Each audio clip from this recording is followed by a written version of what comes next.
Welcome to the X&1 Legion Cast. It's me, Randy, with Matt and Mitchum. Welcome back. What was that? What was that, buddy? That was... just a little failure to load there at the beginning. Okay. Had to buffer, and we've made it. I love it. We're here. It feels like it's been a lot longer since the last time we recorded, guys. It has. Do you guys get that vibe? I don't know if it's because it's the winter. It's getting darker sooner. I don't know. It hasn't, but it has. You know what I mean? That seasonal Legion depression is setting in. Yeah, no, I think it's starting to be kind of fall-y. So, yeah. Some of us have their painting goals already completed, so we're just kind of riding out till next year. You're right, but I will say I cooked. I cooked since last episode. Yeah, you did. I've put in some work. Yeah, you have. Should I just get into it? Let's do it. All right.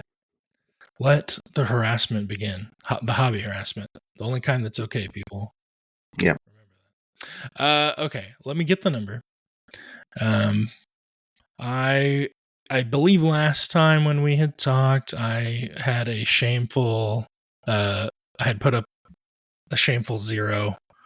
But I'm at 49 of 60 now. Cool. So I'm coming along. So there's a light at the end of the tunnel. We've got some Black Sun heavies done.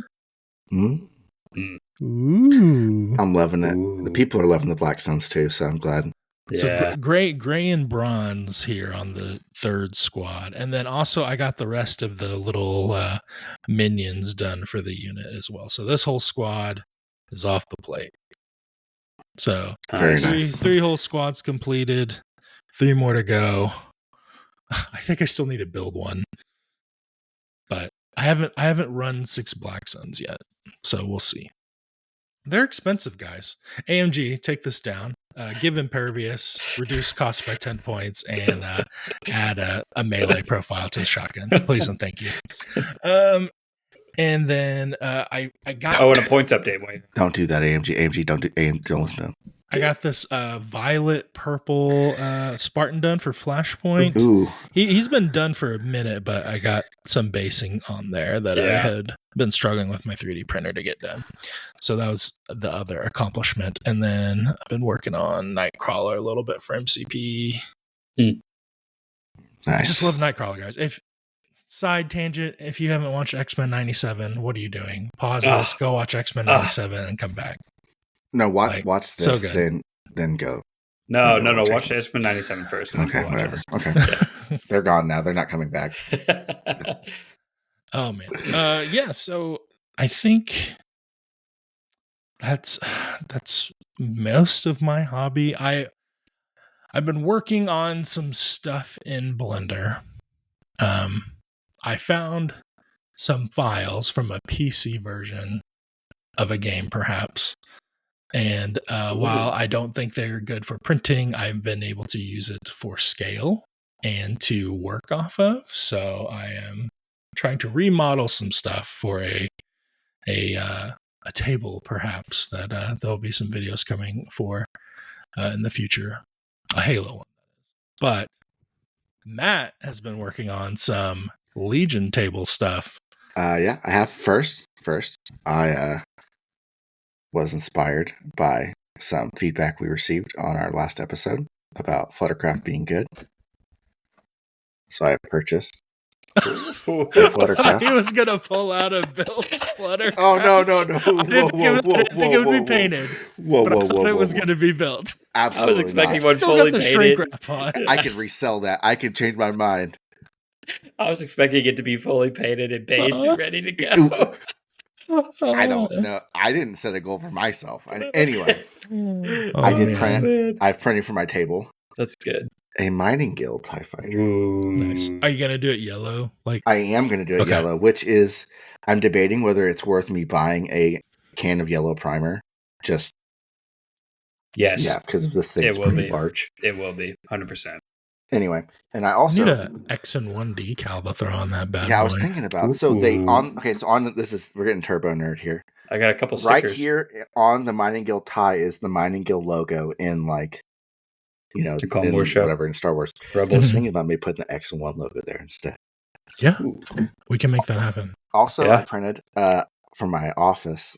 I printed an Interceptor, and I'm going to paint it up Ooh. real nice. I love the Interceptor. That is a good looking print.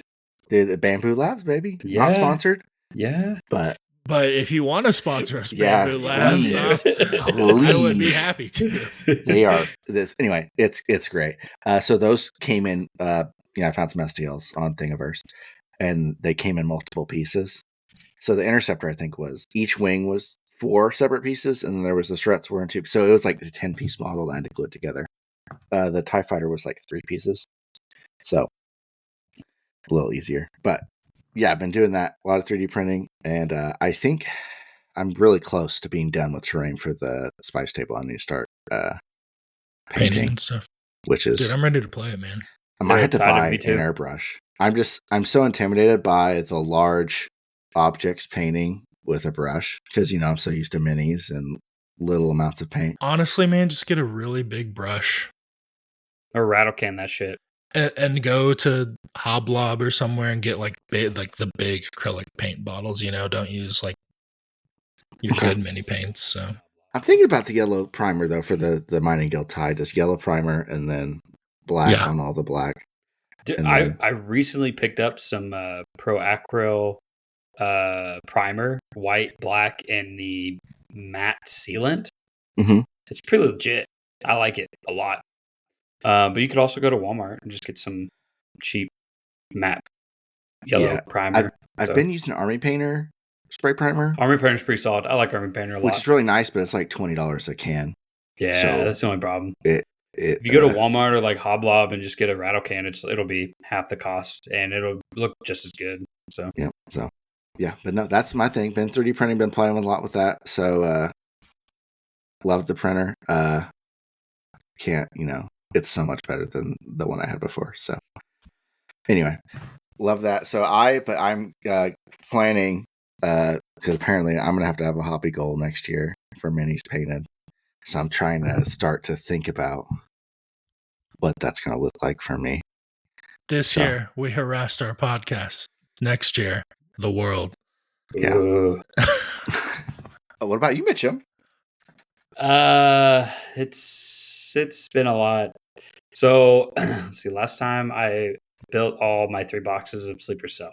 I've been playing a lot of Sleeper Cell. I'm sold. So let's see. I have Quite literally. I have still one that's all gray. I have one that's black primed, and then I have one that's like 90% painted that I've been working on my table. I can't see them, unfortunately. They're kind of off. But yeah, so they're basically like all capes because their trench coats are like flowing in the wind. So it's all like trench coat. It's a lot of the Moss Vespin poses from Yes, the Book of it Boba is. Fett. It really Yeah, is. they're doing Six that. spin. Yeah, and they're like going like this. Yeah, it's like and they're cape this. which the and they're models like, are great. Don't get me wrong. We're Yeah, not- yeah, No, yeah, yeah, yeah. yeah. The sculpts are fantastic, and I've been really pleased. The little loaf cat that you can put on the leader is super cute. My first one I painted looks really bad, so I'm gonna have to do some justice on the other 2. But it's 7 guys I gotta paint. Yep. Yeah, with the droid. So 6 dudes and a droid. yeah, and 6 then the dudes extra and guy. then the droid. And then the I'm big not guy. gonna paint the other guy. I'm gonna test model some stuff. So I don't know. I rattle can them like army desert tan. So I'm gonna try to test some different stuff on them to see what it looks like. But I'm never gonna run that model, so I'm just gonna. No, see I'm how not it trying goes. to compare you to anybody, but Preston's done with his riot squads already. Well, Preston is a Two really of good them. painter. 2 of them. And they look pretty good. They do look really, really good. They do look really good. There's an He- unboxing of that if you guys would like to see that. Yes, I'll put a link in the description. Also, there is a poorer version of unboxing of my Sleeper Cell that is Well, not painted at the end, there's but- no glory shot of painted minis at the end, like No, the there's riot, not. And there's the no riot thumbs squad. up at the end, so it's not as great. But the music is better, I think. So Yeah. But hey, I edited both of them, so so yeah, I have been kind of slacking on painting.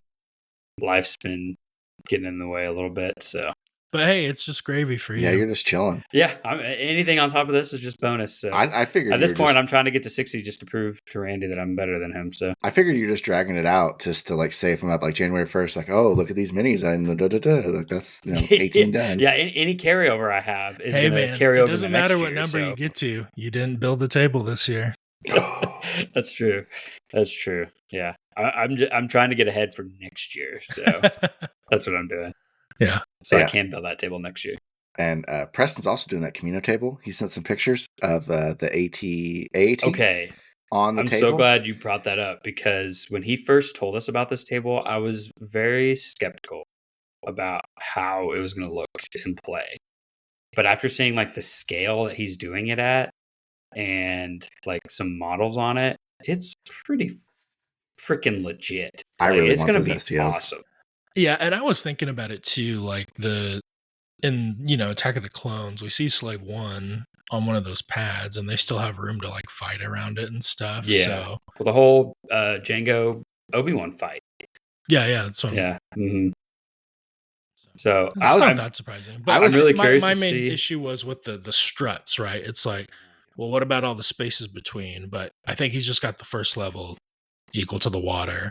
Yeah. And then if you're on the water, it's just difficult terrain. So I think that's a good way to handle it. I like that, having a like quote unquote house rule on your like table and just like making the entire ocean difficult terrain. I think that works because I want to go you're hardcore. most likely going to be deploying on the different pods. So I want water to be instant death. I want so many platforms on there that I actually have room to fight. I want them to just cover the entire thing in platforms and like you're fighting on these platforms, and then throw a Slave 1 on a platform. Throw barricades, boxes, whatever. It'll be very thematic when Aqua Droids come out too. Fighting on just that not a tournament table. It's just not going to be a tournament table if you do it like that. But I think that'd be super fun to do unfortunately, two versions. Little theme game. I mean, you could probably do a local tournament and just.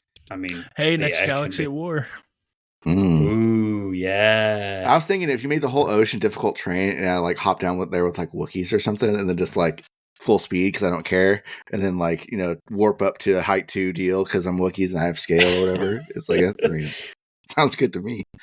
But yeah, no, super cool terrain. I'll try to dig up where he got the STLs from and link them because they're very cool.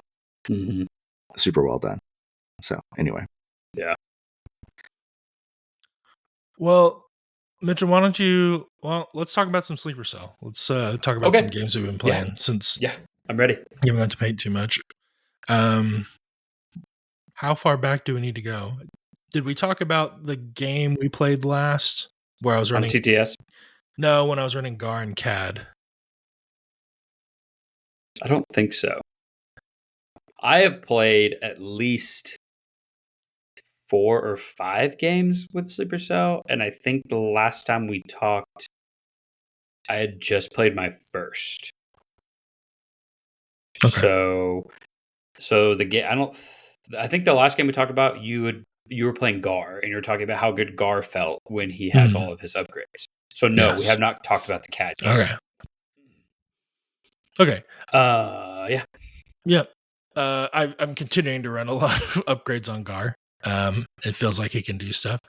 I ran CAD and I was right. It feels lame having him in under a token for a round when there's only 5 rounds. But it is like a way to infiltrate him, I guess.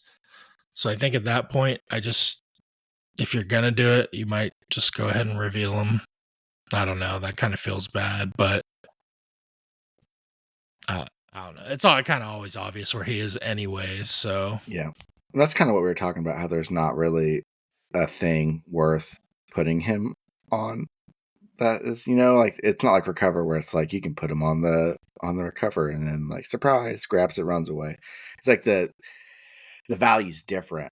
Like you're doing something else. It's not you like stealing the game objective wise. It's like some other. Yeah, it's mainly you're diving for a bounty, pretty much. Yeah. What about the Yeah, bomb? and that's not even as worth it anymore. I honestly, I kind of forgot about CAD until you popped him up at the very end of turn 1. The bomb put a wound or 2 on his bus, I think. Okay. Yeah, sounds about right. I think. Yeah. Was this a bus off? I think it. Yes, Duh. I had 2. He had 1. I did. I didn't have anything. I didn't have any guns on my bus. Yeah, And he had one gun on his. I had 1 gun bus and 1 just support one bus. Healy bus. Okay. But How'd it go? played we played Breakthrough, Okay. and we played Scan, Surface scan. Mm-hmm. And so basically we had a main side we were fighting on where we put almost everything, and then on the other side it was my supporty bus, a Black Sun, and a Vigo versus 3 sleeper squads and Din. And Din, yeah, I did put Din over there. Yeah. So he won that side eventually, but I think it took a round or it two took a round longer than I it should expected. have. Yeah. I think I one shot a sleeper cell squad, I think, with a Black Sun shot. Yeah, like super early, and I so, thought I was going to lose that side. So then I had to put Din over there because you one shot. Yeah, one of my guys, and then I had to put Din. Changed things. And it changed things. And Din one shot like 2 different Black Sun units, but then he was on the other side of the board and couldn't do anything. So then he took over my breakthrough spot on that side, and so I just sent the bus to his home one on that side. So I was contesting it to deny that point. Yeah. And then I think you were going to send Din over there to secure it, but then I sent Gar over just to mess with that. Just to the other point, just to keep him home. Contest. Yeah. And I needed to secure it. But yeah, on the other side, I bountied Han. Cad finally killed him. Yeah, you did get the bounty, didn't you? Yeah. I softened him up. Yeah. Man.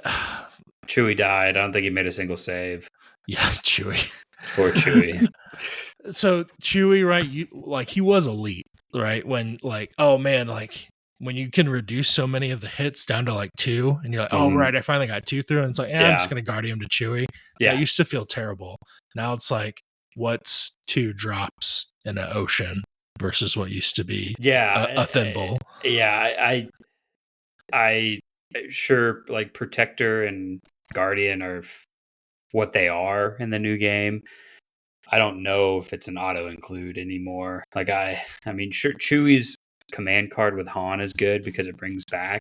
But what I have found is, since the game is so short now, I mean, turn 1 you're not playing a Han. You're playing a card for order control, and then so you have 4 other turns. So are you really going to play Han's 3-pip twice?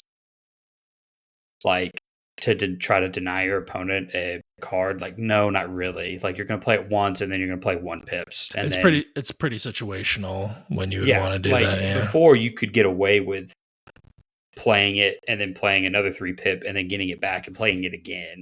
But that's 3 3-pips in a 6-round game. Now you're going to play 3 3-pips in a quote unquote 4-round game. No way. 1 pips are so much more valuable. So, I don't know. Chewie's been fine. I honestly forget about Protector. And since we fight at range 2 now, it really doesn't come into effect. And usually he's outside of range 1 because I want to shoot with him.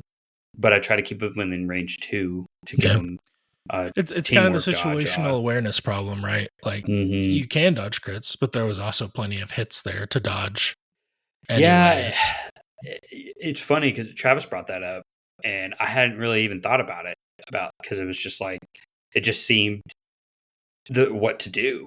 But if you drop, I mean, I think the captain is still worth it just because turning off suppression for a turn is so valuable. But yeah, I mean, there was enough hits that I could have used all my dodges and still had dice to roll even with crits. So maybe not bringing SA, which means maybe take O-push with the recon, double move, 2 aims. I guess. Yeah. Yeah, I've just gotten so used to not getting aim tokens as rebels, though, because like we move shoot, we don't aim shoot. Like we have to be moving around the board to get full use out of our cards. So I don't know. Yeah, my left flank really fell apart faster than I expected it to, and you put a lot more over there than I initially was expecting as well. I was really hoping to put a couple of sleeper cell units over there, but I needed them to all stay together to make sure I controlled the other flank.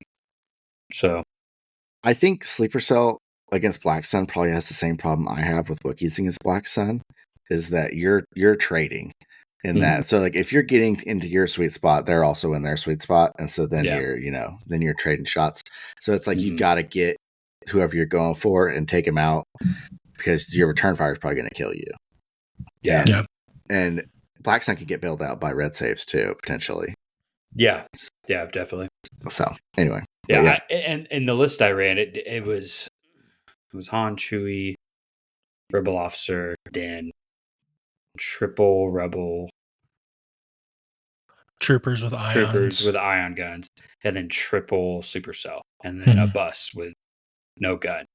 So I didn't have any impact basically in my list besides the ion guns, but it felt like every time I rolled the ion guns against your bus, it would just shield. It would shield I them actually recharged or my roll shield them off. Yeah, I definitely targeted the ion guys early too. Yeah, you did, which is the right call. Yeah. I didn't have any impact, so like I literally couldn't do anything against your buses, and I think you realized that and just ended up using them as walls, which protected all your Black Suns. So Han did some work. I mean, he was killing units left and right, but it was too little, he popped too late. out 2 or 3 of the rounds, and he was taking out Gunslinger, 3 to 4 models each time. It's just too little, too late. I mean, 2 wounds against a 6 squad. I mean, it's still going to take me 3 rounds to get them down. So I don't know. It was fine. It was a closer game. Like I was winning all the way up until the last turn because I got out to an early lead on VP. Yeah, on VP. But then the attrition battle again with Rebels, the attrition battle. So yeah, it was fun. It had, and I think Randy, you said this too. It didn't. I think I made mention about how I lost again, and then you're like, "Well, this one felt different," and I was like, "Yes." It felt like we needed to play the game out. Like, it didn't wasn't feel like round it was 2. And it's like, okay, we could probably just call it. Yeah, it didn't feel like I was just trying to throw shit at the wall. Like I finally feel like I've kind of found something a little bit and make games competitive. And like there's actually like a strategy and some tactics that I could use in that battle. Well, and you also played against Preston. And he had riot control. He was running riot control. So how was that playing against Empire versus? That one was. I think he didn't fully expect the firepower that Supercell could bring to the table, and the fact that they could roll 2 black dice per guy. So I was throwing 12. Riot shields, man, they once they get into melee, they stick around and they do some damage, but you have to get them there first. So, but I was able to kill off everything else. He threw out his Vader round 2 and took out my bus, but then I just pumped everything I had into Vader, like 2 sleeper cell squads, and ended up killing him round 2. So I ended up winning that game, but it was really close. If he wouldn't have lost Vader, I wouldn't have won. Like Vader was poised to eat my entire army. So, but your riot control squad, I think they're overcosted. And I wish the K2 droids would give them a little bit more than just like a red dice. But yeah, they feel great in melee, and surging to defend is really nice. Surging to hit is great.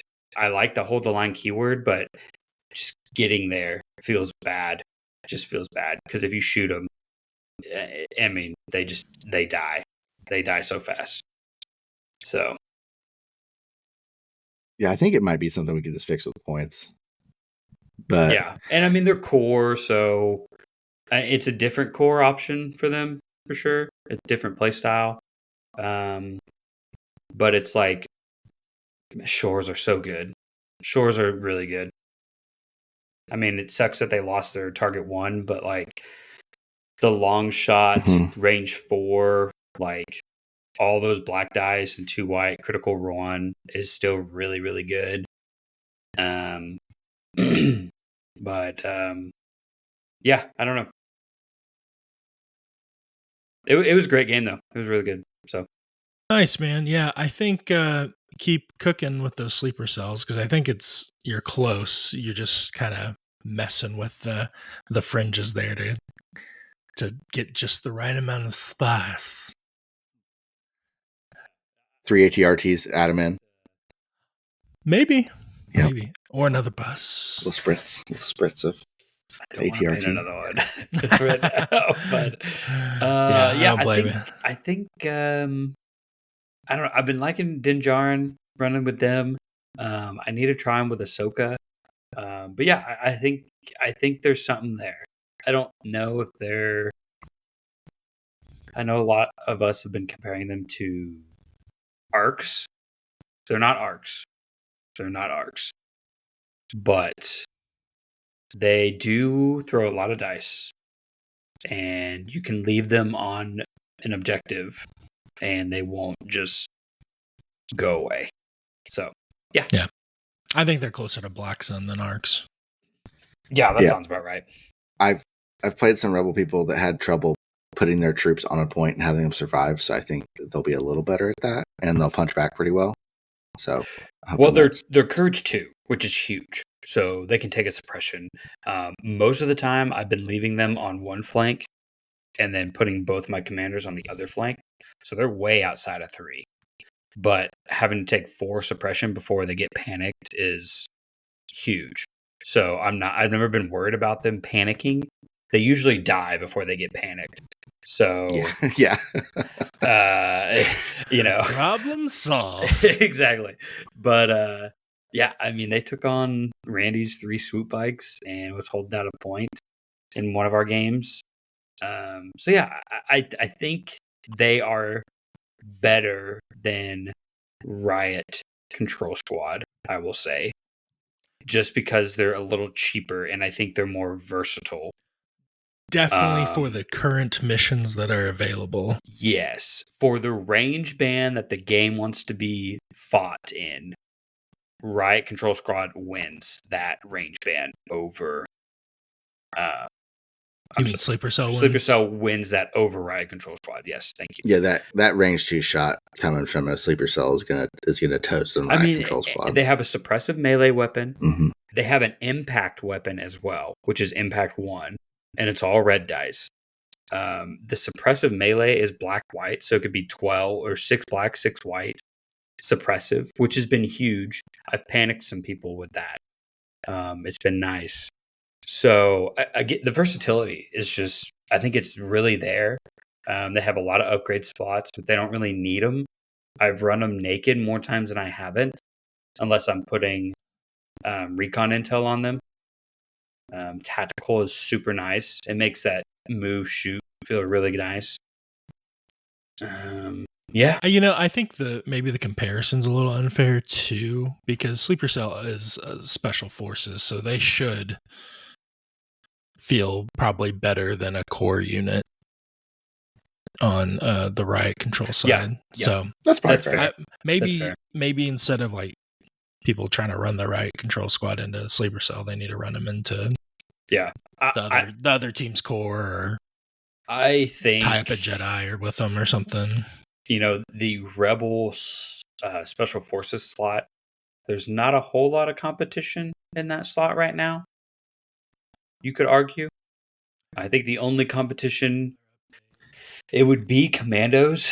Because I think maybe you're taking a Pathfinder just for Biston. Yeah. Maybe. Yeah. But I don't see anyone's like, oh yeah, I want to run all 3. But I just don't know if you take, like, I've been really enjoying 3 Sleeper Cell. I don't know if I'd take less. Like, I don't know if I'd just take 2. I think I take 1 or I take 3. I just don't know if 2 is enough, because like I put 1 in the bus and then I have 2 that I can play with. I can do Doom Squad Ahsoka with 2 and then put 1 in the bus. or I don't know. I need to play around with it. I've been running all 3, so maybe I just need to try with 2 and Ahsoka and without a bus, and we'll see. But I don't know. I feel like you do 3 or none. So I think you really want order control on them for sure. So whatever you do, you want Yeah. order control because you want to control when they engage because you need, you're either getting somewhere safe or you're, that's been the Going biggest in. thing. Turn 1 especially is I've been trying to find ways to get order control on them, especially turn 1, just so I know when they're going out. I've improvised orders. I've been adding assault to my command card pile just so I can put 3 orders out. So I'll do the bus and then the transport and then those 2 and then be good. Or if I can get HQ uplink on the bus, I'll do that and then give an order to like one of my commanders with my card. That's kind of what I would like to do if I had the points. Yeah. So it's just some experimentation. Yeah, no, I'm really digging it. I think it's a good addition to Rebels for sure. Yeah. So something for you to chew on a little bit. Yeah. Well, I've got something for you to chew on. No! This is family friendly. I just cuss. Sorry. Welcome to another Legion Key quiz, everybody. Don't worry, guys. We talked about this unit a lot already in this episode, and I know Mitchum is going to fleece this one, no problem.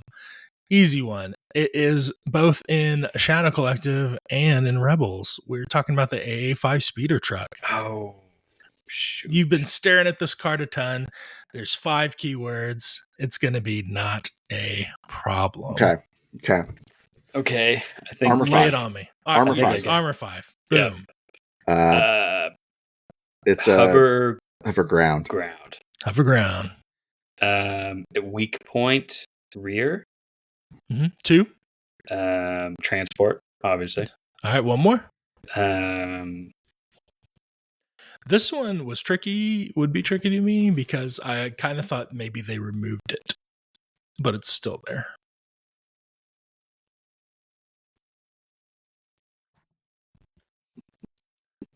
For audio listeners, everyone has faces of deep thought right now. Thought it removed it. Does it have reposition? It does. It still has reposition. So I thought they removed it since all the notched ones have it. So the bus can like 360 or like 180. Yeah. Let's go. But I'm not going to let you guys off that easy. Oh.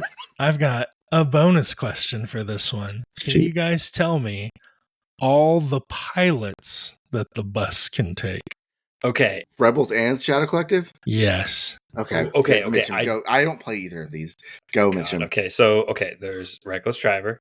No, they took that away. He's gone. Yeah. He's gone. Oh, my boy. What'd they do to you, my boy? Okay. So the Rebel ones, it's going to be Wedge. There's 5 of them. Wedge Antilles. Yes. Hot Shot Pilot. Yep. Shriv. Yep. I'm gonna say this name, and Randy's gonna laugh. Aziz Ansari. But it's Ryder Andrazi. Ryder Azadi. Andrazi, Yeah, my man. Yeah, we were playing, and he's like, "All right, I'm gonna tap Aziz Ansari." You're like, you're gonna do what? Man. Okay. Treat yourself. Okay, I think I've got this one. I don't know if this is Outer Rim Speed Jockey or whatever. Is that? Yes, that is the 5 Rebels can take. You guys have 2 more For Shadow Collective. Mm-hmm. Frenzy. And Raiding Party Leader. Raiding Party Leader and Frenzy Gunner. Yes. Yep. Those are the 7 pilots. Let's go. We will miss you, Reckless Driver. I know. Yeah, I'll say Randy's pretty sad about that one. Hey, because the Frenzy Gunner gives you that extra die, right? Based on what you roll. Yes. Yep. Yeah. Okay. Yeah. I mean, I get that displacement was an annoying mechanic, but it was so thematic and cool. It was something. It was definitely something, and it did give those naked buses something to do besides body block. Yeah, I think maybe they could have changed it to where the first unit you hit, you have to stop, and it just scattered that unit. Like it didn't displace them. And then roll the dice Yeah. on the unit. Yeah, Yes. I actually like that. Yeah. I still like it giving a suppression though, like scatter and a suppression, because you're like diving out of the way, like get down. That does seem there's a really bus good. coming. Just saying, but yeah. But I mean, at that yeah. point, we're back at whatever it's called, whatever it was. With armor 5, it might actually be better. I just remember playing with full armor, it doing that. Yeah. If you didn't have impact, it was just literally the most annoying thing in the world. Yeah, I don't. After I've played the naked bus, or sorry, not naked bus, the bus without a gun twice now, and I don't. I get it. What was the old objective that was essentially all the POI ones? Key positions. Yeah. Back in the day. Uh-huh. You could just donut around those things and throw dudes out of scoring. Mm-hmm. Which it would probably be much easier now because they have to be within half range of something much smaller than a whole giant piece of terrain. So I get it, but I don't have to like it. That's where I'm at. Yeah. Fair. That's fair. How about that, Randy? How about that? Your quiz. Ha. Dude, I love it. I'm so proud of you guys. You guys are Legion experts. I had no doubt that like this quiz and all the others, you would ace them. Oh, well. Or one for whatever. One for a billion. 5 or whatever we are. So we actually got one. XM1, baby. Guys, I did not even introduce our main topic for today. So let's get into it. We're introducing, I don't know if it's a new segment, but episode type that we might do every now and then, and I've dubbed it Spice or Ice. So basically, we will be presenting statements, hot takes, cold takes, maybe about the game, whether they're true or we completely believe them or not. That will be up for you to decide. But we will present our argument, and then as a group, we'll kind of decide if there's some spice to that or it's ice cold and get it out of here. Yeah. So yeah, don't take anything we're saying as law or absolute truth. And We're it's just throwing said stuff with love. around. And saying with love. Yes. And also, if you don't agree with us, or if you agree with us, let us know in the comments. Can't wait to fight everybody in the comments. Let's go. Yeah. I like to refrain from those. I'm comments. a master debater, so let's go. Yeah. I'm just gonna leave that one. So, who's gonna get thrown to the fire first? You want me to go first? I can. I don't think people are gonna like mine though. But that's fine. Okay. That's fine. Okay. Ready? I'm eating my popcorn. I've got my. Okay. Okay. Here's my hot take. The biggest impact on the vast majority of Legion games is player skill. It's not lists. It's player skill. So usually, so you're saying the outcome of the game is based usually on the best player wins the Legion game in any game of Legion. I agree like 85-90%. Okay, so yeah, I think the important distinction I need to make here is when you have players that are closer in skill, that's when the lists start to matter more. My number one example is I'm pretty sure you could spin a wheel and whatever comes up, give that list to Colton, and he would just beat me like a drum with me going full tryhard because he is that much better than me. Just like if you gave the Anakin quad strike sniper thing that's won 4 grand tournaments to a new player, you're probably still going to beat them because they don't know what they're doing. I know those are two extremes. I know you're not supposed to argue the corner cases, but that's kind of my thought. Yeah, and I think this was rarely true back when Blizzard Force was dominating. I think there was a sentiment of, oh, well, just run Blizzard Force and you'll win. I don't think that was true. I think you still needed to be a skilled player to properly use that scalpel. Like you needed to test it out. Was it a strong list? Absolutely. Mm-hmm. But again, I think you're right. I think there's brackets of players, and Sure. then within those brackets, the lists matter more. Now, maybe a list pumps you up a bracket, but then if that player is also running similar lists, then that doesn't matter. Yeah. So just like Austin Miller winning tournaments before 2.6, he's still winning tournaments after 2.6. Sure. I think he might just be better at the game than we are. Yeah. You know, it's just is he playing the best list? Yeah, probably. But other people are doing it too. Yeah. And he's beating good. The people that were winning tournaments still do really well at tournaments. Like that has not changed.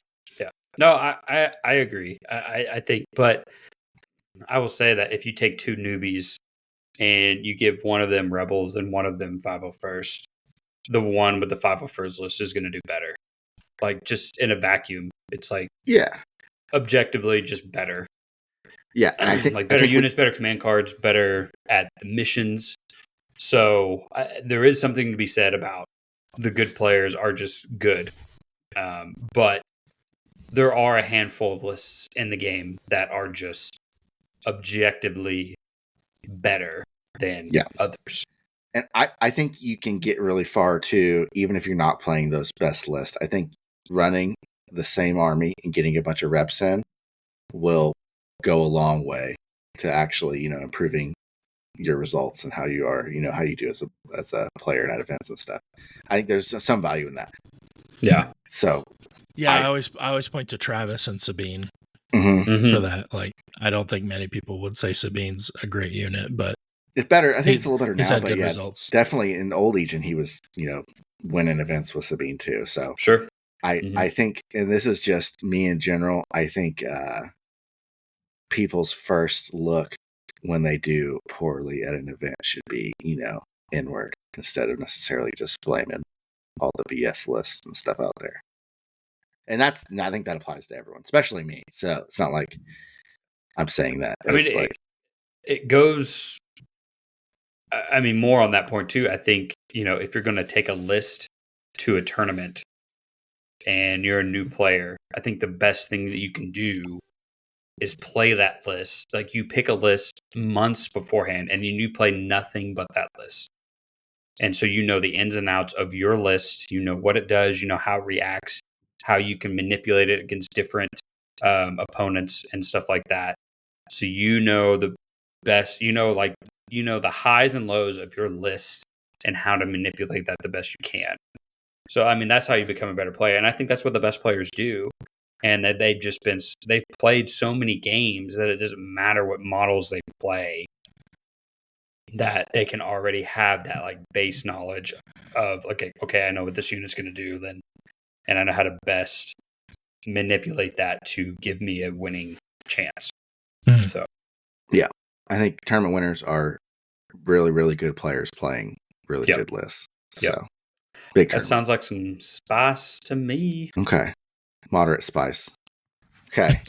Yeah. Yeah. More. I don't fully believe more spice than white people taco night. Yeah. But it's no hibachi. Hey, I'm getting there. It sounded inflammatory at first, and I walked it way back into the somewhat reasonable. Okay. You're bad at this game. We're all bad at the game. Get better. Okay. Randy. Okay. What's your take? All right. Time is a construct. That's not the take. Okay. I'm with you. My take is, so everyone, when the new rules initially came out, they're like, oh man, the game's shorter. And now everyone's saying, oh man, the game's longer. And I think we were having a discussion the other day about, it is 5 rounds. And I think Travis or somebody pointed out, but everyone's bringing on average probably 2 more units. So activation wise, it kind of comes out to the same amount of activations of what it was 6 rounds.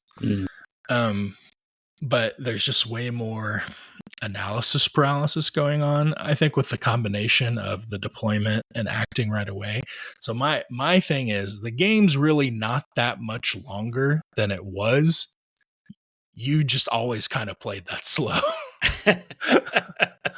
and the main thing with that is you can't score round one. So people are feeling it more because like, oh man, we only got to 6 VPs. Yeah, friend, because you didn't have boxes that you could just take round one. Yeah. So I think the scoring getting pushed back makes it hurt that much more. Because now, whereas before when you were getting 4 rounds in Legacy Legion, that was 4 rounds of scoring. If you get to round 4 in current Legion, that's only 3 rounds of scoring. Yeah. And so everyone's feeling that time pinch more. And it's like, oh man, this game takes so long. But also, it is a little longer, but I don't think it's that much longer. I think there's just a hump of repetition or something that people got to get over with playing. I've been playing on clocks with Mitchum, and I've enjoyed the game so much more. And I agree. And this hasn't been for tournament stuff. This has just been for casual, knowing like, hey, we're going to play. We're going to get out of here at a reasonable time too. Yeah. And yes, I think people also going to have to get okay with either you got to get faster at making your optimal choice, or you're just going to have to be okay not making an optimal choice. Yeah, just plan your moves when it's not your turn. Like when it comes to you being your turn, you should be going. Like you should have already thought about what you're trying to do. Yeah. So that's what I think. It's a strategy game, not a tactics game. You're trying to win the strategy. You're trying to win the war, not the battle. You know, you make the best. You're not going to make the most brilliant move, the brilliant chess move every single time. Like that's impossible. So you just need to do what you can to advance your goals on how your side can win and move the units that give you the best opportunity to win the war. You're not trying to win each battle because you're not going to. So, have your plan before the game, ideally, or when the game's going, and then execute that plan. Like the little stuff might come up that you might take advantage of. Like if Mitchum hangs his sleeper cell out to dry, like I might try to go get him. But that's like when he's doing it, you're like, okay, I can go get him. So I agree. I think this is the spicy. I guess this is spicy. I agree with it. I think really people need to learn how to play faster. I think people probably will play faster. I think what would be a problem is if we go into, tournaments and bigger stuff, and it's like people kind of, intentionally kind of leverage every game that I've played on clock with either Randy or Preston, we have had at least 30 minutes left and have played all 5 rounds. Like in Randy's and I's case, we've had a couple games where we've had like an hour left. Yeah, well, we stopped at like round 3 we stopped at round 4 because we called it, but there was plenty of time. There was one game that we went to, I think we had all 5 rounds, and we had like, 45, 30 minutes left, something like that? Yeah, like 30 minutes, and I wish I would have been playing with a clock in Old Legion, too. Like, it just feels nice. I didn't feel panicked. I didn't feel rushed or anything. Like, it was just nice kind of just having that steady, like, okay, keep paying attention. I'm pushing this boulder. I can't let it stop. Like I need to build my momentum. And it's fair because you have the same amount of time as your opponent, and so all that kind of stuff is just thrown out of the window. I know there's learning curve as far as actually running the chess clock, but once you're past that, then it's fair, and then we can just forget about all these issues with slow play. Because if there's slow play, it'll be apparent. Yeah. Mm-hmm. And I mean, we were not being strict with the clocks. Yeah. I don't think you have to. And it is still casual in nature. We pause them after every round. There would be times when I forgot to click my side or Randy forgot to click his. So he ate my clock. I ate his clock. But it's like, again, you're trying to have fun first. But you're also not trying to be there for 4 hours. Yeah. So it's definitely using it as a tool to improve, not to be punitive. It is. It's a tool to improve. Yeah, that's a great point. And I'm not saying new players should do this. New players worry about getting the rules down, learning how your list works, things like that. Mm-hmm. I mean, I've been guilty of playing slow too. I think typically for me is I get chatty. Like I'm like, oh man, I haven't got to see you in a while. Let's chat. But do that before the game starts. Get through your game. chat again after. So that's my take. Okay. That's Yeah. my take. So that's like a 3 out of 10 at the Asian restaurant. Spicy. Whew. Wait, is that low or high? Is 1 the hottest or is 10 the hottest? You don't know. You don't know. They just say what's spicy, and you say a number, and then it's either hot or not. Okay, are we doing serpentine? So am I gonna get 2, or are we just doing 1? If you got 2 in the chamber, I got a whole list. Okay. So, oh wow, you got a list. Okay. Yeah. Let's see. Okay. Well, this one's just going to be kind of short. I'm going to piggyback off of yours, Randy. I don't know how hot or We gotta have a spicy one somewhere. excuse me, sorry. I don't know how hot or spicy this is going to be, but I think we should be allowed to score round 1. That is pretty spicy. I think they would open up a better dynamic. I think it would speed the game up because you're not going to be as timid round 1, because round 1 right now is all set up. It's all set up, and it's really kind of planning out how you're going to do what you're going to do on round 2. I think it would make some other units better. I'm not saying it would fix a lot of things. I think speeders would become absolutely broken because they could be scoring quickly. But it would allow a lot more people to get to the 12 VPs instead of people winning 4-3 or like 3-2 or stuff like that. Like that's like old Legion. So I think scoring round 1 would be nice. What do you guys think about that one? I was not ready for this. I think this is spicy because I don't know what to think, because I feel like you need to test it. Surely they did test it, right? I mean, there's a reason. I'm sure that you don't score round 1. Okay, I'll modify it. I'm not saying that. No. I'm not saying don't that modify means. it. Yeah, I'm saying. I think it makes prepared positions better, which I'm okay with, because prepared positions probably needs to be better. That was my big thing. But basically, right now, either your unit comes on the table and it can shoot something, or you hide it, because there's no reason to run it out to the POI because it can't score it. Exactly. So I mean, it might make the game go faster too, just because it might create more target-rich environments than what the game even currently Scouting is. would be a lot more. And like you said, big speeder buff. Yeah, big speeder buff. I mean, I'm not saying you should score both, like primary and secondary, but I think you should score one or the other. Like primary should be allowed to score. Some secondaries do score. Yeah, but not. So I think they should. I think that would be more of an okay change if you just made all the secondaries score round 2. It could, and then your primaries you score 1 through 5. Yeah, that's what I'm saying. No. Sorry, secondaries you should score round 1. Oh, okay, that's fine too.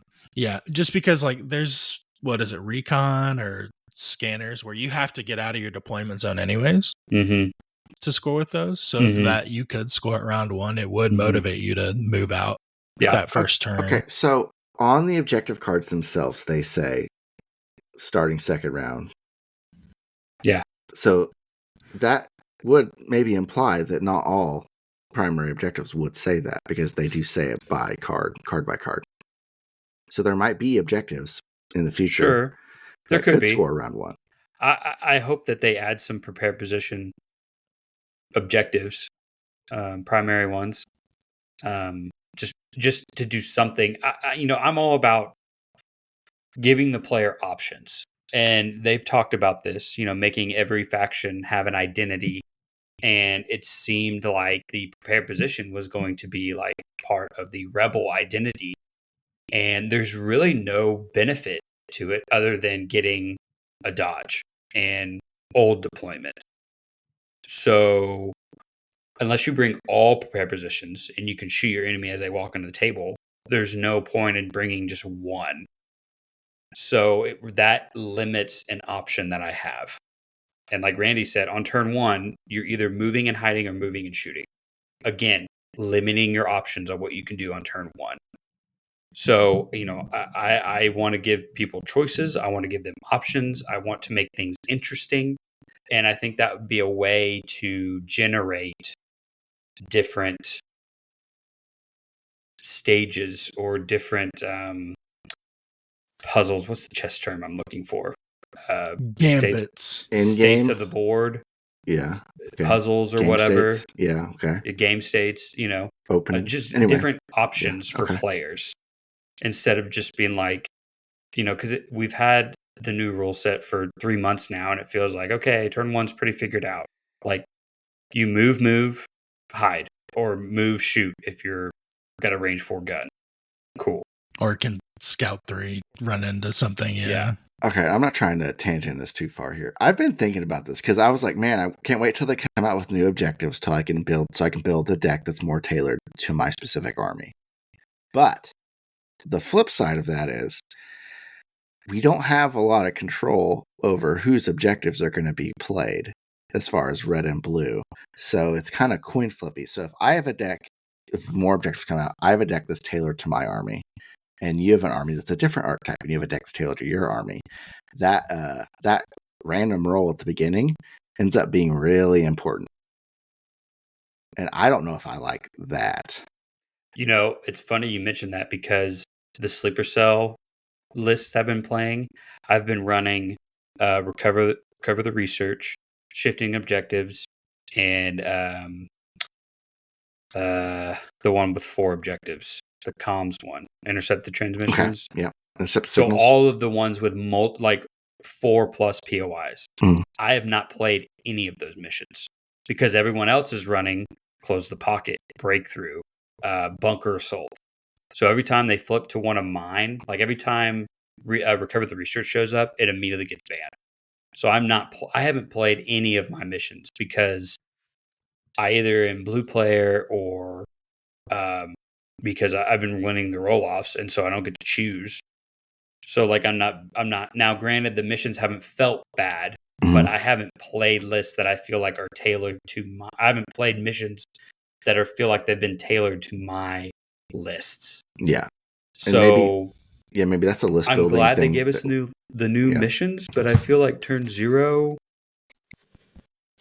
Maybe this is another hot take. Maybe turn 0 is not all that different than what we thought, and not that great.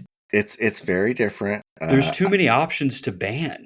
Yeah. So the old Legion, you had a mechanic to kind of control the objectives, because you had your bid, and then if it was the bid, it was your deck. We don't have that.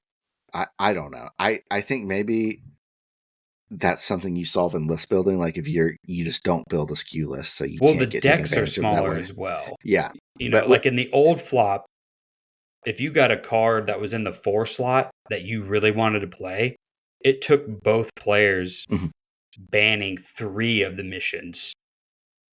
So like if I saw something, like if you're running Wookiees and and I saw bombing run or breakthrough in the 4 slot, well, there's no way you're going to get that because I'm not going to ban all the way to get that. So there's another way you could control the deck by not controlling the deck. You see what I mean? Yeah. But you can't do that now. I think it's okay that you can't control the deck, but the issue with doing it this way is there's not enough things that you care to ban. Yes, there's a lot of things to ban, but there's only one advantage you actually care about banning. Sure. Most all the objectives you're okay to play with. The only secondary you're really trying to get rid of is the suppression one because that's probably super skewed. So that's why people are like, oh yeah, you want to be red so you can take blue at the end. Yeah. They need to put out more stuff that skews more, like the bombing runs, the boxes of old, so that it's like, oh, I need to ban that. Yeah. Right now, it's like, as long as I save my bans for these 2 things that I definitely don't want to play, everything else is pretty much the same.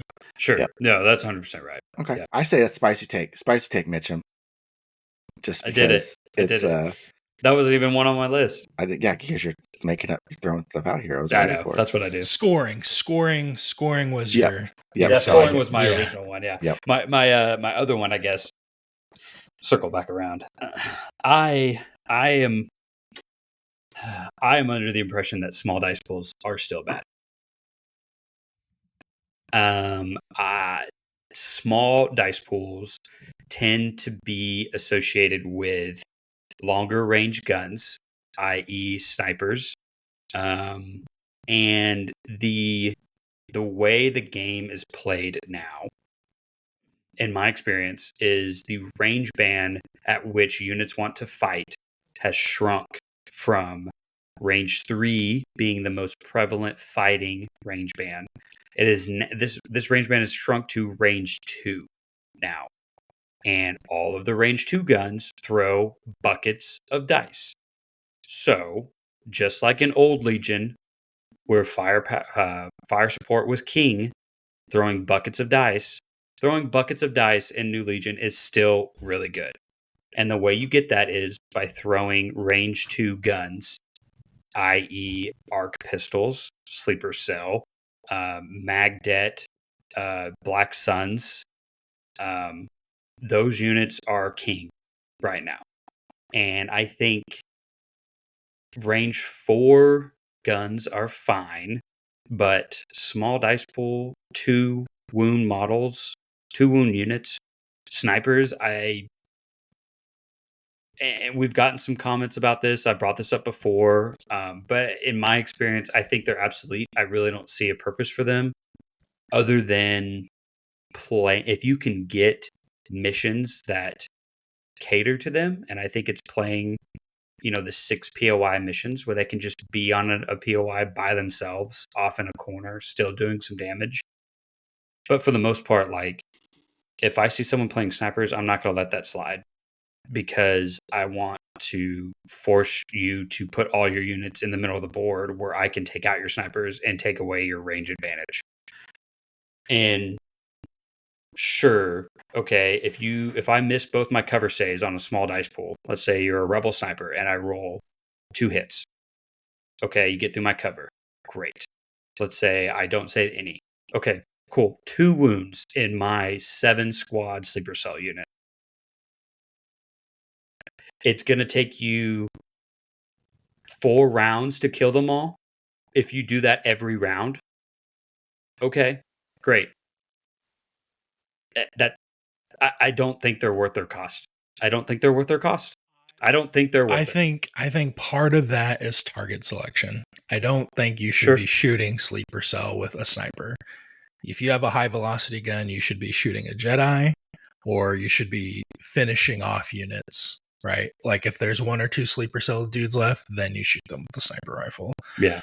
But I do think maybe there is some credence to these small dice pools. And, the fine makers of this game also make MCP and Shatterpoint. I think, like, there's some design space for guns that are small dice pools to do other things that might be interesting. Like, hey, if you were going to do 2 wounds, instead of doing the wounds or something, you could pull a wound back and like give an immobilized token at range or something. Like, give more utility to these small guns to affect the game state, since they're not going to be able to do a bunch of wounds, or like give more of those guns suppression or like a de-aim token or something. Yeah, I was thinking it's suppressive as like like when snipers are shooting, people like take cover. So maybe you could spend a hit to give an extra suppression token or something. Now, I will, on one point for sure, disagree. I think the GAR snipers are good. And I think they've won now 4 grand tournaments, 4 strike teams, and it's solely because of tactical. So they recon, they move, and they can share name. So they're always getting 2 hits, and they're always giving it pierce. And I think in their sharpshooter, so you have your horrible light cover save, and then you usually have 2 pierce 1 coming at you. And I think that 4 times is enough, especially because it's free. I think that's part of why arcs are good too, is the tactical makes a lot of stuff free. Like they're moving, they're doing that anyway. Now they can take a shot, and that's a really good shot. And you do that 4 times. And I think that is enough to pretty much wipe at least a unit. Because, I mean, that's 8, 2 or 4 2-dice shots with Pierce. So, yeah, I think that's the exception. The other ones can't do that. And I don't want to talk more about GAR being good, but I think that's, especially in 501st, is something that other strike teams can't really do. But I do agree with the small dice pools aren't good. I think they're definitely better than before, because at best with the Rebel Sniper, you're trying to put a single high velocity pierce shot, single die at best, And I mean, I can't count how many times I've said, okay, 1 pierce 1 on my snipers, 1 pierce 1, 1 pierce 1. So I think we're a little better now, or maybe it's 2 pierce 1, 2 pierce 1. Maybe the 1 pierce 1's getting through a little bit. I mean, I still think cover, and we've talked about this too. Cover went from one end of the spectrum to the other end of the spectrum, and in terms of not mattering. But when you think about it too, like small dice pools, and yes, I agree, picking off 1 wound models, which also would have a small dice pool. But 9 times out of 10, or hopefully decent good players, are going to hide those units and not send them into the fray. So those guys aren't going to be shooting. I mean, take snipers out of the equation. You have a beat up Rebel Trooper squad, and there's 1 guy left. Well, I'm going to hide him because I don't want to give you the kill points. Granted, the kill points don't matter as much anymore, but I don't want to give you the satisfaction of killing that 1 guy. I'm not going to go shoot my 1 black dice at something and hopefully I get through, because then he's going to die the next turn. Yeah, also. Okay. Snipers shooting at like commanders and stuff and Jedi, like, okay, sure, they can turn off deflect, but like you still have you can't guardian, but you still have protector and cover, so maybe a force barrier or whatever. So I mean, there's still ways to turn a small dice pool into nothing. Yeah, the sniper cost went up, right? I think I'm right about that. The sniper cost went up. There's a tax now, pretty much. Yeah. So they saw something where there's value, because that and the backup rule. I feel like the backup rule is specifically for snipers.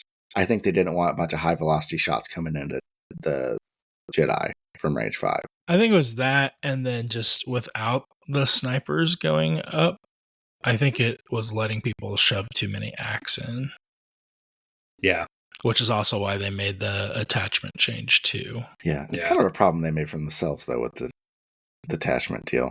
But I think it's fun, though. And I do think it's kind of a neat design space. So hopefully they kind of adjust what they need to adjust to make it.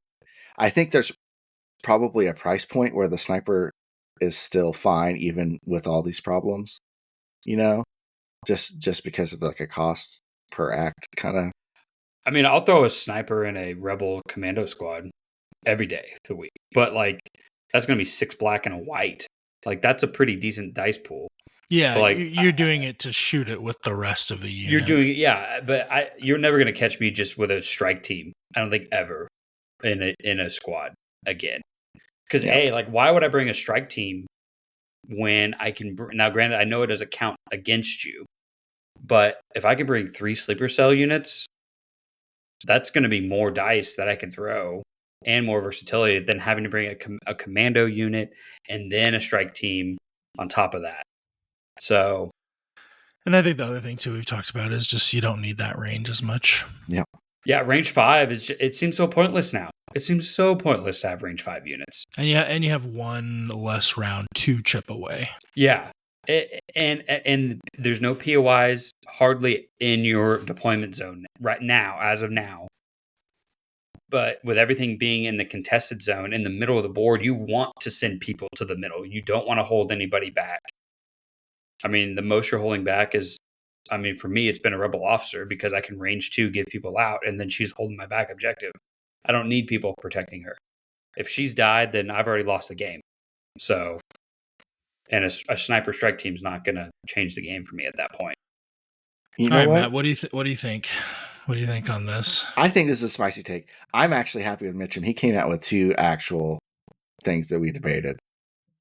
So 3 if you count the other one. Yeah, I'll say. So I think they're spicy. I told you, man, I have a list. have a list. Because It's right here. I think they're spicy because I'm not sure if I agree with them. You know what I mean? So Yeah. I give it a salt and pepper. Because I agree. It's a white spice. I think they're still not great, but they're better. But also, like, they shouldn't be as good as Big Dice Pools. But I think my thing is, I think those small dice pools could be doing more interesting things other than just doing less damage, right? Like, what if when you wound somebody, like, it throws an observe token on them or something? Like, in that very first stream when they announced it, they made a huge point about how small dice pools were going to be better, and they which I think they are. Yeah, they just objectively, yeah, like, yes, but like in the grand scheme of the game, I think everything else got better around them, so they won't feel as impactful as here's my hot they take. originally I think thought. this goes back to the mission design. Well, I just think that if you have that single trooper guy that you're probably hiding, I think it feels infinitely better now to throw a Hail Mary shot out, because before it literally was doing nothing. It never was going to do anything unless it's a crit. And now, there's a fair chance that at least they have to roll a save. So, progress. Sure. I mean, white saves and the white saves is still trash. But that's a whole other topic. But okay. So those are our takes we made. So I asked our Oklahoma City Legion Discord for their hot takes, and so I'm going to rapid fire. So I want you guys to. I'm going to say it, and then I want you guys to think for 5 seconds, and then thumbs up, thumbs down. Do we have to guess who said no? No. I took away all the names. Some of them were DM'd to me because I think they were ashamed of their takes. But okay, here we go. Rebel vets are good. If it's you, Travis, playing them, yes, they are good. Yeah. I think the biggest issue with Rebel vets was just figuring out how to play them in the new rules. I don't think they're terrible. I don't think they're the automatic first take in Rebels as far as core anymore, though. So, I mean, I would. I'm here. I'm at Indecisive Caesar. It's there. I would agree as to say they're not bad, but I wouldn't go as far as to say they're good. How about that? Yeah, I'm with Randy. I'm salt and pepper on this one as well. They still have a critical 2 gun, a critical 2 range 4 gun. They still have a bunch of upgrade cards they could bring. There's still surge to defend and surge to hit. Low profile. They have low profile. They're going to get that dodge. Vets are way better if you remember your low profile people. I've played a few different people where I've reminded them of their low profile. Yeah. Okay. Do not forget it when you're playing. I'm with Randy. I'm here. Okay, so they lukewarmed your hot take. Lukewarm Caesar. Okay. Yep. Vehicles, more specifically, vehicle movement needs to be completely reworked. I know who submitted this one too. If you mean we need to bring back displacement, yes, I agree. I think specifically we're talking about the saber tank, right? Yeah. Non-ATST. Well, this is ATST. Short vehicles, right? Short vehicles. Because I don't feel like I have that big of an issue when I'm running the bus. But no. I think if you... Or vehicles need to have a silhouette. Like every other. Do we know if the saber is shorter than a Mark II silhouette? A saber tank? Yeah. Ooh. Do you have a tall silhouette to put next to it? I do. Not handy. I'm going to have to dig it out, though. That's not handy. Okay. The fact we're having to ask, though, I think is indicative of the problem. I think a repulsor vehicle should be able to like float over stuff. Like, yes, you think a saber tank would be at least as good as getting over stuff as ATST, and it's not close. I think with the guy in the gunner guy, he doesn't count. It's taller. But if he doesn't count, then I think then the silhouette is taller than the tank. Okay, so I will say I agree with this, but I don't know what the solution is. Yeah, tactical antennas. Oh my god! I think you give vehicles silhouettes. I think that's a simple solution. You add a vehicle silhouette and give them all the same. Well, we just had that, and people hated it. Well, you don't People do didn't flying like donuts. people didn't like the donuts.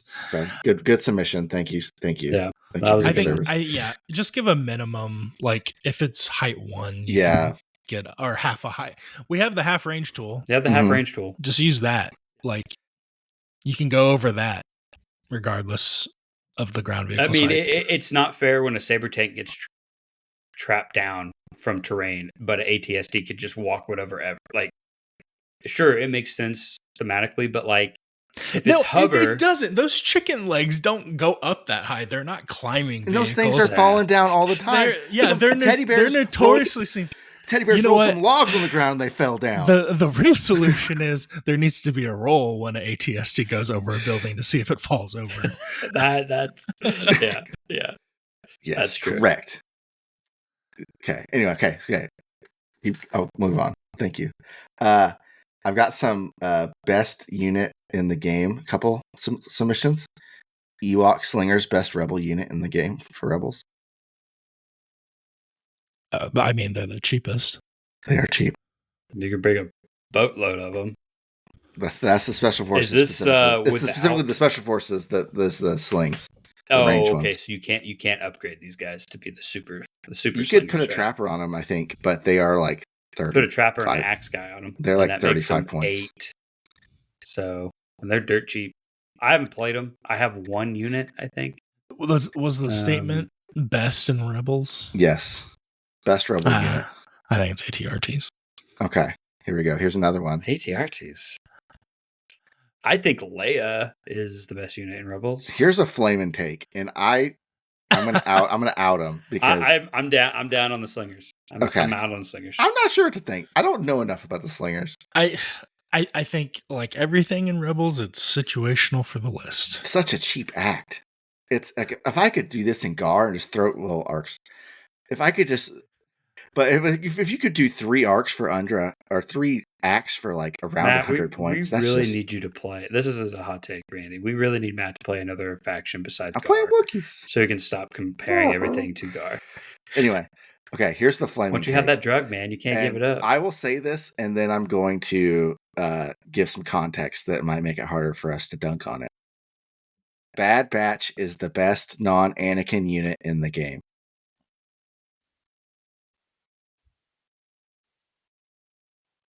I would say. I don't think that's crazy to say. That's not crazy, yeah. I don't think it's true. I feel like arcs are better than Bad Batch. But the problem is that Colton's the one that told me this. And it's like, I don't know how I can argue with you because I know you're way better at this game than I am. Okay, I would say like damage-wise, they're probably similar. But Bad Batch is harder to kill. I need to play more Bad Batch and Rebels. Outside he did walk it back a little bit. He did originally say it was the best unit in the game straight up. And I was like, what about Anakin? He was like, maybe besides Anakin. But yeah. Okay. I don't. I think arcs the best unit in the game. 1-to-1 though. If you're saying 3 or 4 arcs is better than Bad Batch, then yeah. But if I'm taking 1 Bad Batch unit against 1 arc unit, I think it's Bad Batch is definitely better. I mean, Bad Batch with the command card, the versatility that they can bring. They can literally hold down an entire flank by Here's the right answer. Here's the right answer. Who gets to alpha strike the other one first? That's the better one. That's the better one. Yeah. Yeah. Which to me makes it probably Bad Batch because they have a card that just is going to let them do that. Yeah. I agree. I agree with that. Okay. I agree so Bad Batch good? Yep. Bad Batch good? I agree. Okay. The AAT, which is the droid tank, is good. I mean, did people think it was bad before? I was going to say, I don't know if this is necessarily a hot take. I think the AAT is good. I think Barrage is better. High velocity being kind of buffed. It definitely got better. Barrage definitely got better. Yeah, 100%. I think you barrage this. You do your high. I don't even know if you do the high velocity shells that much. I think you just barrage. I think you barrage. Yeah, because what hurt before was heavy cover, because you'd lose 2 off the top every Yeah. time. Now you're not losing 2 off the top most likely. And those high velocity shots, like this is something I would shoot at Anakin if I get a chance. And what's its armor value? It's armor 5. It's armor 5 red save. Red saves. I played this against Dylan, and he was giving it orders, and he was doing aggressive tactics, and he was giving it surges. So it was a surging red save tank that was just spamming barrage, and it was infuriating. Wow. Because I had the Wookiees with the impact grenades. I ran up to it, and I put like 4 or 5 crits into it, and he's like, okay, I'm rolling red dice, and he just saved 4. Out. And I was like, where'd you get surges? He's like, oh, aggressive tactics. And it's like, yeah. So okay. Yeah, you got me. I'm down. It's like, glad I ran these Wookiees over here. And he's like, okay, well, I'm gonna. Well, just run the ion Wookiee gun. The ion grenade. Yeah. So I think the AT is good, and I think the barrage is good. I don't think it was bad. There may have been better choices, but I think with the points increase, it's easier to bring, and you can still bring all your fun stuff. And then with the cover changes and high velocity changes, yeah, I mean, it got. There's a lot of things around it that got changed that made it better, but it wasn't bad to begin with. It was mid. It was definitely mid. I think the thing that really makes the AT better is that there's targets immediately. Mm-hmm. There's no deploying out of its range and poking it with range 5 Pierce anymore. And I do think people are running the snow a lot more because of the 11 dice at range 4 shot it can take and EXD. And it can contest 2 points. Yeah. So I think maybe it's not the bleeding edge meta pick, but I do think it's very good. Yeah. Okay. It wasn't the leading edge meta pick in Droids and Old Legion either, but. So, okay. Advanced Intel is mainly good because people are still learning the game. I do not agree. Disagree. I straight up disagree. Yeah. That's a hot take right there. Yeah, that's a flaming take. I appreciate the flaming take. The pass is always so good. It's never not good. So I will say my answer to this question comes down to a game that I played with Colton. I had Bad Batch. He had Anakin. We had the same amount of activations. He flipped into Advanced Intel, and I wasn't able to ban it. So he was able to deploy his Anakin after I deployed Bad Batch. And Anakin destroyed Bad Batch, and I lost that game. So, no. Recon Intel or Advanced Intel is good. I think it's because most people are running close acts. Mm-hmm. I think if you go up against Ewoks and they've got 14 acts to your 10, what's one more pass for them? Yeah. Sure. It does help though. And I also think, I mean, at that point, I don't think you're going to run it you wouldn't run it if you're going to get your opponent pass tokens. Right? I mean, you can. It neutralizes the weakness. One of them, I guess. Yeah, I mean, it's something. Okay, so I guess that's where I was going. So compared to the other benefits from the advantages, I still think it stacks up really well, even if you don't necessarily need it.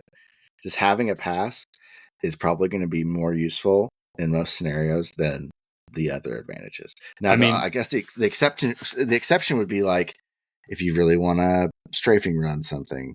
Maybe. Yeah, that would be my hot take, is that Ordnance and Strafing Run are better than that was a lot of people initially thought. Yeah. But because the 3 dodges a lot better. The 3 dodges on somebody, I feel like I brought that one initially because I was like, this is good. Dodges are good. And I think it'd be cool if they were prepared supplied dodges. Mm-hmm. Yeah, if I could keep them, because a lot of times they go to waste because people are like, oh, which ones have the dodges? Not shooting them. No, just not shoot them. But if they made them prepared supplied dodge, that would be cool. That'd be interesting.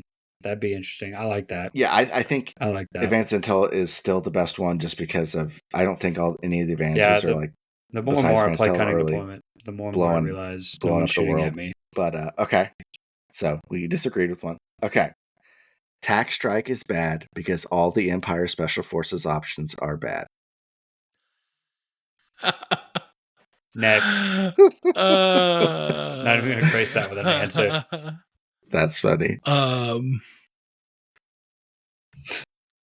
Okay, so I Thank I'm not you. even sure. Next. I like Death Troopers. I know they're the world's most pierceable unit and are expensive, but I love them. And on attack strike turn, they are very good. But I do think I agree with the spirit of this in that for the attack strike turn, you're good, but like you're great. It's insane. But every other turn, then you are dealing with. Okay, so that is an argument I can get more behind, is that like the tax strike turn is not like the units aren't good enough to warrant taking just for the tax strike turn. Yeah. That argument I could maybe see as more valid. Yeah, But I think this is hyperbole. just straight a up little bit, saying but tax strike is so yeah. tax strike is excellent. I can kind of see it. Yeah, Tax strike is excellent. I but think the problem is you only tax strike one turn. yes. Yeah, And it's really only. Is it only good on turn 1?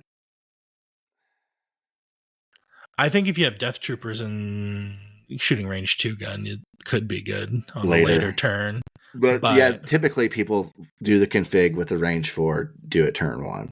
Because I mean, if you can just come on the board round 1 and blow 1 or 2 units off the board, that's a good start for you, probably. Oh, yeah. Yeah, so.